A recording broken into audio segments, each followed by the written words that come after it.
Bienvenue dans la troisième session de notre série de didacticiels sur le data mining avec Statistica. Dans cette session, nous allons utiliser un jeu de données de risque de crédit qui sera utilisé dans bon nombre de sessions ultérieures.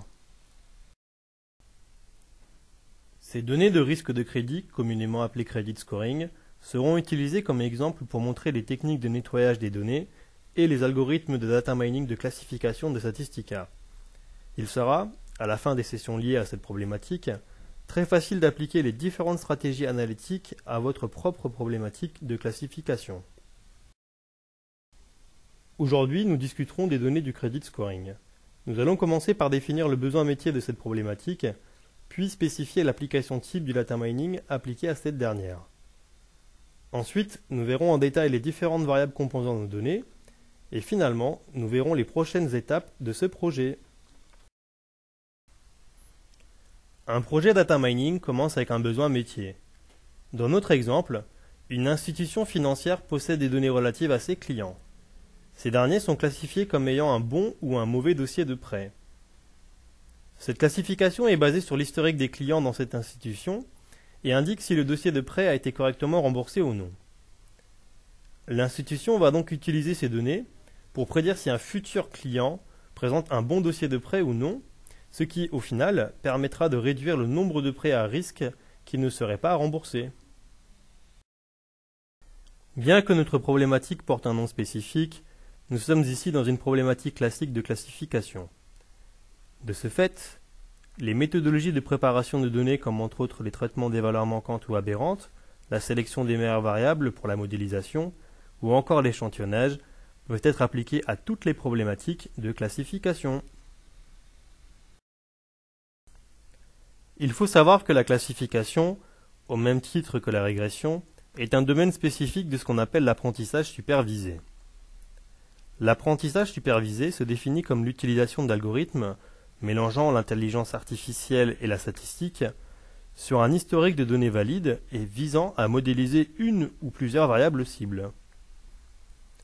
À l'inverse, l'apprentissage non supervisé est tout simplement une segmentation. Pour rappel, la segmentation a pour but de constituer, sur notre historique de données, des groupes d'observation se ressemblant, créant ainsi des profils. Regardons ces données dans Statistica.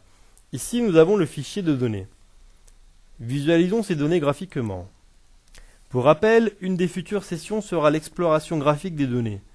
Nous allons nous contenter ici de juste énumérer et décrire les différentes variables de ce fichier. Voici la variable d'intérêt, la variable qu'on souhaite prédire. Cette variable s'appelle dossier de prêt. Les clients de ce fichier historique sont classifiés comme ayant eu un bon ou un mauvais dossier de prêt. Voici les variables qu'on pense explicatives de notre variable d'intérêt. À noter que les modalités de ces variables ont été établies pour chaque client au moment de la demande du prêt historique. La première variable est le solde du compte courant au moment de la demande du prêt. La durée du prêt, le remboursement des prêts antérieurs, l'objectif du prêt, le montant du prêt, la valeur de l'épargne, l'ancienneté chez l'employeur actuel, l'endettement en pourcentage des revenus disponibles, le statut marital, le sexe, l'ancienneté dans le ménage actuel, les actifs les plus importants, l'âge, les autres prêts en cours, le type de logement, le nombre de prêts antérieurs dans cette banque, et finalement, l'occupation professionnelle du client. Tout ceci dit, le plan de ce projet data mining sera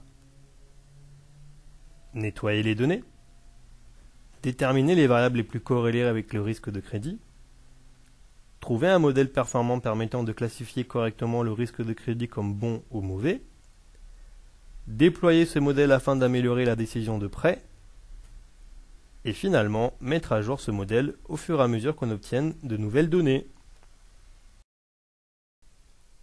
En résumé de cette session, nous avons vu et compris le besoin métier de cette problématique. Ensuite, nous avons identifié l'application type data mining pour réaliser notre projet.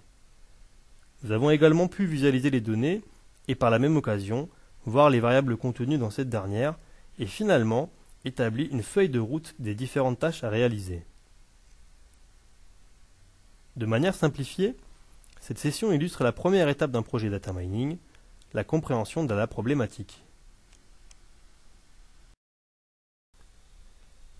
Du fait que les données peuvent être dispersées dans différents formats comme Excel, des fichiers texte, dans des bases de données relationnelles comme SQL Server, Oracle ou encore le format SAP, nous verrons comment importer ces données dans Statistica Data Miner. Nous verrons également quelques conseils d'enrichissement de vos données. Pour plus d'informations sur Statsoft et ses produits, notamment Statistica Data Miner, n'hésitez pas à visiter notre site internet statsoft.fr ou nous contacter par téléphone au 01 45 185 999. Pour vous abonner à notre série de didacticiels, rendez-vous sur statsoft.fr/dmv. Sur ce, je vous dis à la prochaine session.